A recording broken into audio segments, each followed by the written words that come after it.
देखो, प्रश्न वो होना चाहिए जिस प्रश्न से जीव का कल्याण हो रहा है, ऐसे प्रश्न करो, अच्छी बात है। लेकिन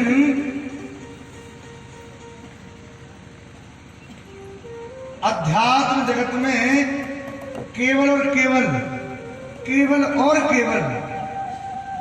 प्रश्नोत्तरी वही सफल है जिन प्रश्नों का उत्तर पाके हमारा मन भगवान में लग जाए। बस यदि ऐसी बात है तब तो आप तो आनंद से सुनो। लेकिन बड़े बड़े कुतर्की लोगों के कुतर्की खत्म नहीं होते। एक कुतर्की व्यक्ति थे, वो हर चीज में कमी निकालते थे, उनकी आदत थी। अच्छे से अच्छा भोजन कराओ उनको, लेकिन वो कमी निकालते ही थे। कई बार किसी के घर में भोजन करने के लिए जाते, सब लोग तारीफ करते कि वाह कितना अच्छा भोजन बना, लेकिन वो कहते कि हाँ अच्छा तो है लेकिन थोड़ा नमक कम हो गया, बाकी तो सब ठीक था। बिना कमी निकाले रहते ही नहीं। एक बार एक व्यक्ति ने घर में बुलाया, बोले ऐसा भोजन बनवाएंगे कि कमी निकाल ही नहीं पाएंगे। दूर दूर से हलवाइयों को बुलाया और बढ़िया सुंदर रसोई बनाई और पवाया। व्यक्ति का निमंत्रण किया, उन्होंने प्रेम से पाया और पाने के बाद जब पूछा कि भाई कैसा बना, उनकी आदत थी कमी निकालने की। बोले भोजन तो बहुत अच्छा बना, लेकिन जो पत्तल थी ना, उस पत्तल में नीम की लकड़ी लगी थी, जिससे भोजन थोड़ा कड़वा हो गया, बाकी तो सब ठीक था।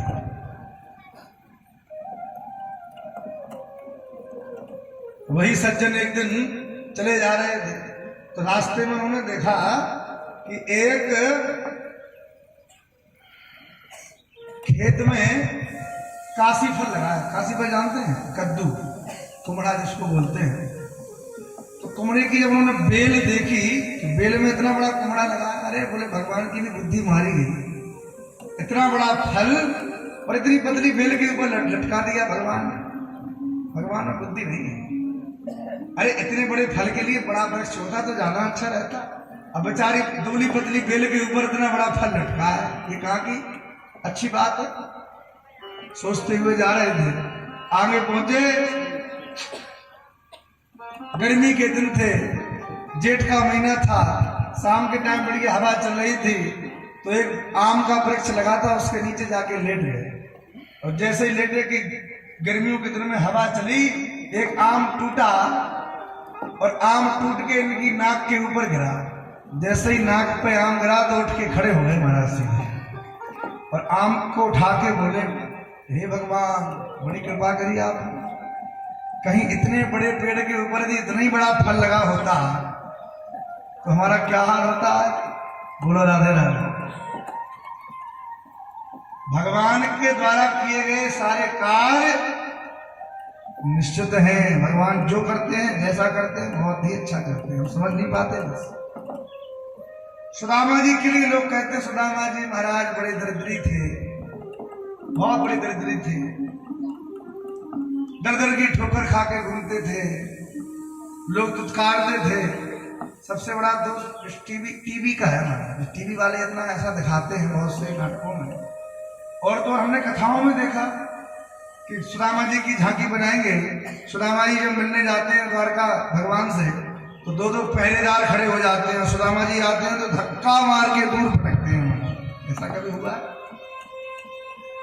अरे भगवान का सख्त आदेश है कि कोई भी संत ब्राह्मण हमारे महल में आवे तो बिना पूछे महल के अंदर जा सकता है। जहां भगवान बैठते हैं वहां तक जा, अंतःपुर तक बिना रोके टोके जा सकता है।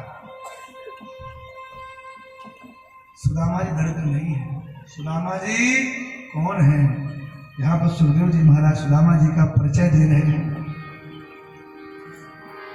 कृष्णा सीद सखा कश्चित ब्राह्मणो ब्रह्म विद्यमान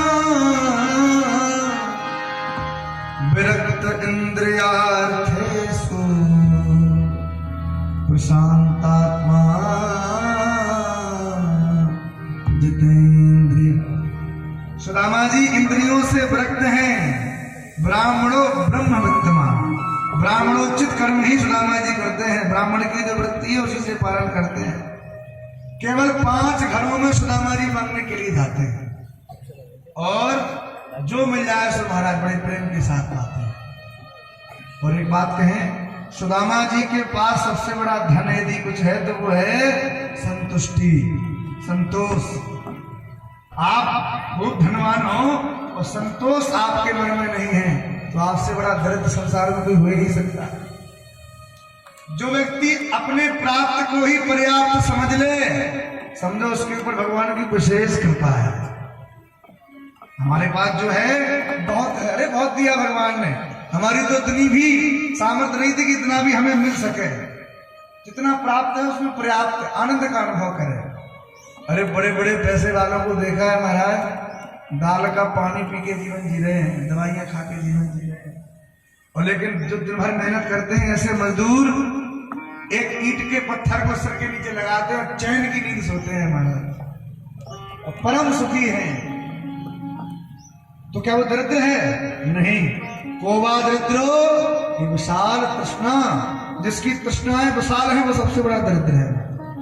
और जिसकी तृष्णाएं नहीं है, मन की इच्छाएं नहीं है, वो दरिद्र नहीं है। लेकिन हम और आपकी जो आदत है, जो अभ्यास है, वो इच्छा करने का है। एक चीज खत्म होती है, दूसरे की इच्छा प्रकट हो जाती है। बोलो राधे राधे। गांव में कच्चा घर बना है, अब इच्छा हो गई, मन में कांटा लग गया इच्छा का। एक बात और है, जिसको यदि कोई कांटा लग जाए और जब तक कांटा निकल न जाए तब तक वह कांटा चुभता ही रहता है, उसकी पीड़ा सताती रहती है। ऐसे ही हमने अपने मन में इतने कांटों को चुभो लिया है कि एक एक कांटा निकाल रहे हैं और पीड़ा को दूर कर रहे हैं। घर नहीं है तो मन में सोचा, कांटा चुभ गया मन में कि एक घर होना चाहिए। भगवान की कृपा से घर बन गया। अब घर बन गया तो सोचा कि घर थोड़ा गांव से दूर पड़ता है, अब दूसरा कांटा मन में चुभ लिया, एक गाड़ी भी होनी चाहिए, बिना गाड़ी के काम थोड़ी चलेगा।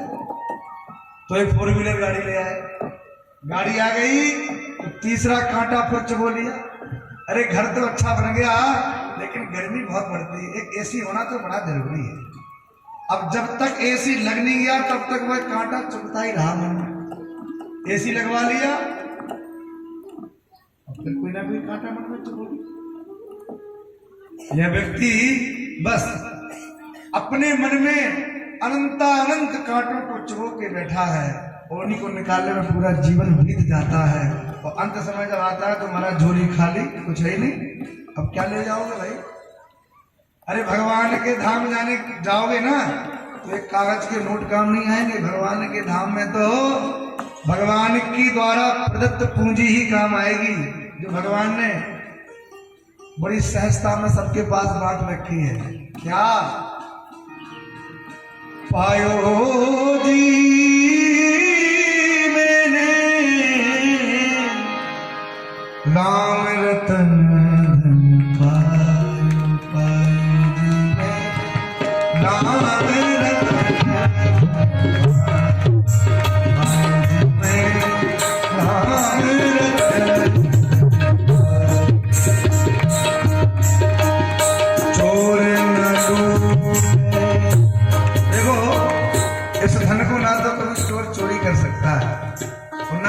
कोई नजर मार सकता है। सदगुरुदेव के द्वारा ये धन प्राप्त होता है और ये धन दिन पे दिन बढ़ता है। अरे इतना ब्याज तो बैंक भी नहीं देती महाराज, जितना ब्याज भगवान का नाम देता है।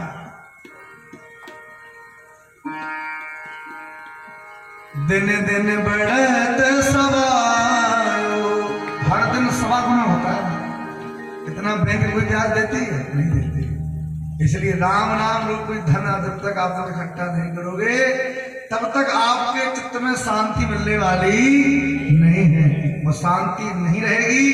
चित्त ही जब अशांत है तो आपके पास कितनी भी संपत्ति हो जाए आप दरिद्र ही कहलाओगे। गौधन गज धन बाज धन और रतन धन खान, और जब आवे संतोष धन सब धन धूली समान। सब धन धूल के समान लगते हैं। अरे हम धन को धन समझते हैं इसलिए धन में प्रेम होता है। वर्तमान में चरित्र है राका बाका जी का। दो पति पत्नी थे, राका और उनकी पत्नी साथ में रहते थे।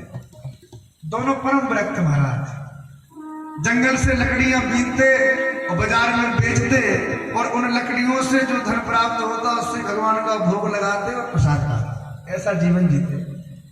एक दिन भगवान ने नामदेव जी के साथ लीला रची। नामदेव जी बोले प्रभु सबको देते हो, इस बेचारे राका जी को कुछ दो ना। भगवान ने कहा तुम्हारी जैसी इच्छा, चलो चलते। तो क्या दें? भगवान ने सोचा कि धन देंगे, धन तो ये लेगा नहीं, तो जंगल में लकड़ी बीनता है तो कम से कम लकड़ियां इकट्ठी करके रख देते हैं। बिनी हुई लकड़ी मिलेगी तो कम से कम मेहनत तो नहीं करनी पड़ेगी।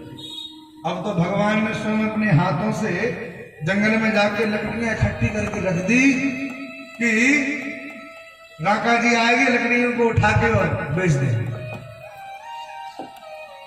भगवान छुप गए एक पेड़ की ओट में।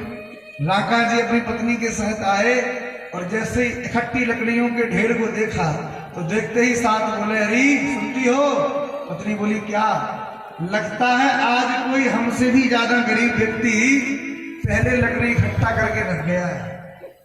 अब किसी की इकट्ठी की हुई लकड़ी तो हम उठाएंगे नहीं, इसलिए आज लगता है हमारे भगवान केवल जल ही पान करना चाहते हैं। आज के बाद जल का ही भोग लगे। भगवान ने कहा नामदेव जी से कि देखो हम लक्ष्मीपति को गरीब बता दिया। नामदेव जी ने कहा थोड़ी और कोशिश करो प्रभु। तो भगवान ने कहा ठीक है। तो भगवान ने क्या किया, राका जी के रास्ते में कुछ सोने की मुद्राएं पटक दी महाराज। आगे पैदल चलते हुए जाएंगे, सोना दिखेगा तो चित्तवृत्ति आगे बढ़ेगी और आसक्ति जब धन में जाएगी तो अपने आप उठा लेंगे और धनी हो जाएंगे। राका जी आगे आगे चल रहे हैं, पीछे पीछे उनकी पत्नी चल रही हैं। आगे जब राका जी पहुंचे और वह रास्ते में पड़े हुए सोने की मोहरों को जब राका जी ने देखा तो मन में सोचा कि कहीं मेरी पत्नी पीछे आ रही है, उसकी नजर न पड़ जाए, क्योंकि स्त्रियों को सोने से ज्यादा प्रेम होता है। तो राका जी उस सोने की मोहरों के ऊपर अपने हाथ से मिट्टी डालने लग गए कि ये कहीं मेरी पत्नी देख ना ले। पीछे से पत्नी आई, पत्नी ने देख लिया था। पत्नी बोली, अरे भगवान क्यों मिट्टी के ऊपर मिट्टी डाल रहे हो आप? राका जी की दुकान खड़े हो गए, देवी अरे मेरी दृष्टि में तो ये सोना और ये मिट्टी है, धन्य हो तुम देवी, तुम्हारी दृष्टि में दोनों मिट्टी है, इसलिए आज से मेरा नाम राका और तुम्हारा नाम बांका। अपनी पत्नी का नाम बांका रखती है। क्यों ना अपनी मित्रता में खुद निभाऊं, और उन चनों को सुदामा जी ने स्वयं खा लिया। ये दुख हम झेल लेंगे, लेकिन श्री कृष्ण ऐसा ना कर।